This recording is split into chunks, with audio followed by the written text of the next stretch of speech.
And the patriots of the Russian Federation, they are experiencing what is called in modern terms a jet orgasm.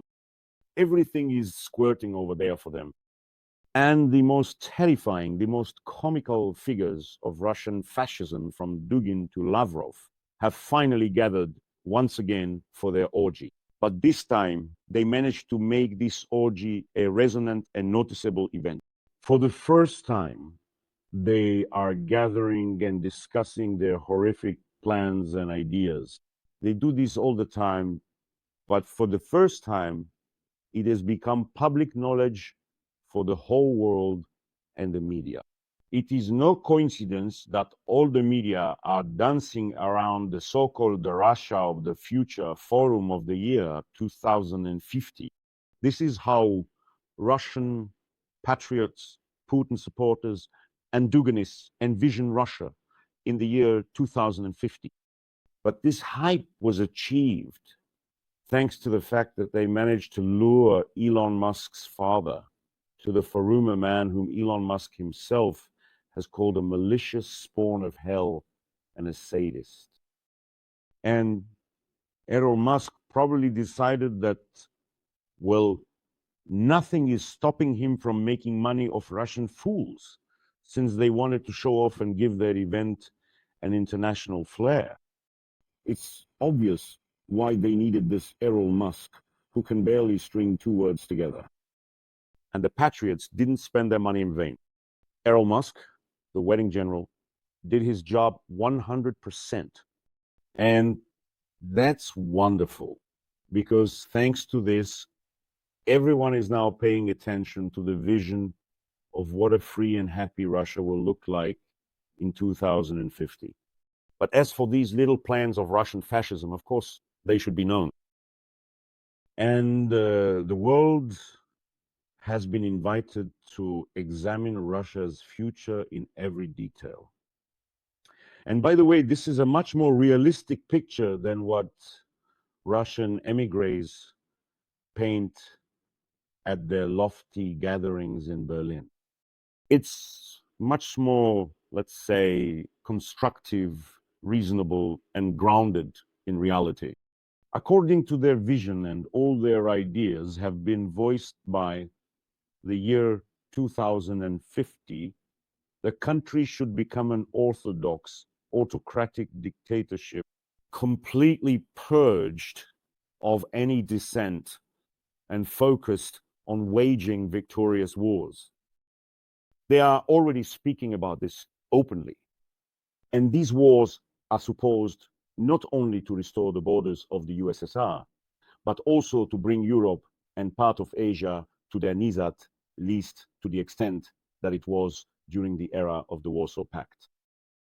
And in their view, Russia should not only triple its nuclear arsenal, but possibly also carry out demonstrative lessons nuclear reprisals against those territories that resist the establishment of Russian order. Well, the Russian Orthodox race should officially be enshrined as the master of the continent. Well, of course, I'm not even talking about all the little things, like a total ban on abortions, a complete rejection even of the pretense of democracy, the total clericalization of the population, or granting the Russian Orthodox Church supervisory and educational functions. And then there's the elimination of literature, culture, and so on and so forth. And in the dreams of Russian fascism, of course, there's also the recreation of the Gulag, but not the Stalinist version of camp somewhere out in the middle of nowhere with execution pits, but a Gulag focused on building up the military-industrial complex. These would be something like factory prisons. And of course, the total triumph of family values is also assumed.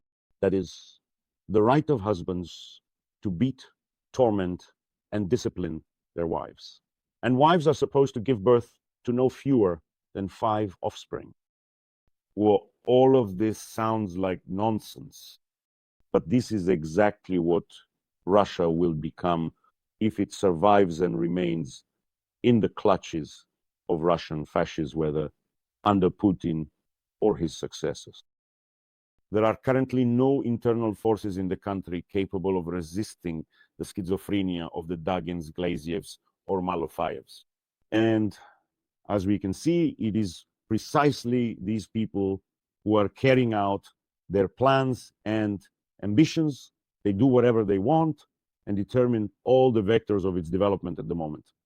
So this isn't just nonsense. It's actually an absolutely realistic and accurate picture of what they want.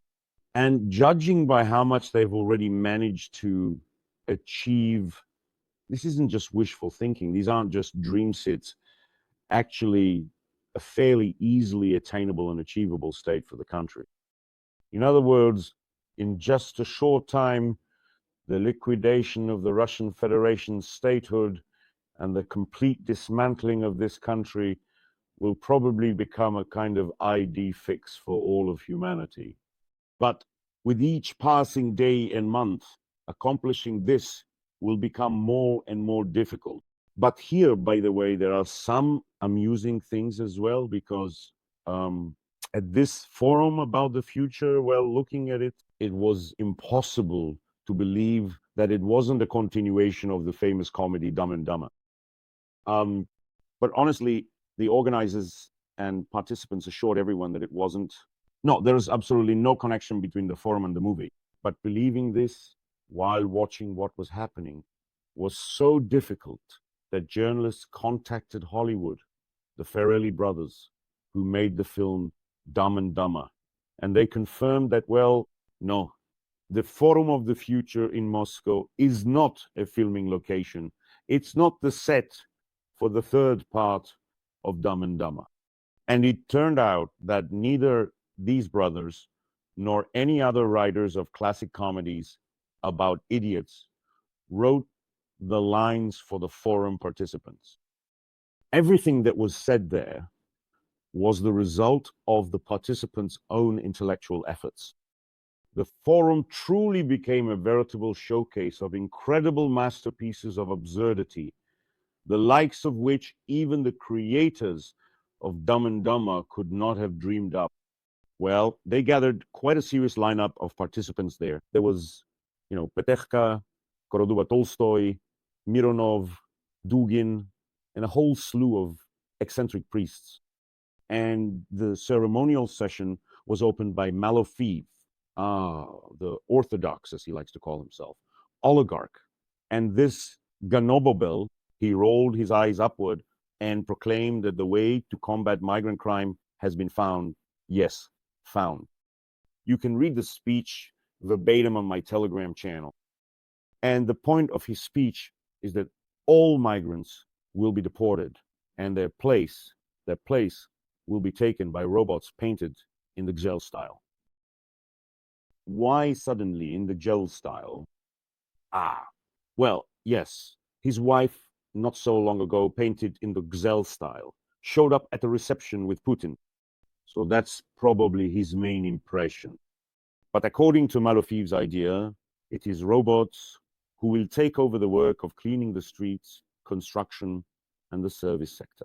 And all of them, just like his wife, will be decorated with blue gzel patterns, which they consider to be truly Russian motifs. By the way, there's nothing truly Russian about it, because all this gel painting is actually a copy, a reworking of the very popular Delft fans from Europe, I believe. Right? And, well, the introduction of these blue androids, according to the speaker, should put an end to crime and protect Russian girls from sexual violence. Since, as is well known, girls don't smell like machine oil or electricity, and as sexual objects, they hold no interest for robots. Well, there was a lot said there that was unheard of, unbelievable, and downright anecdotal. Check out my Telegram channel. There's a full report there.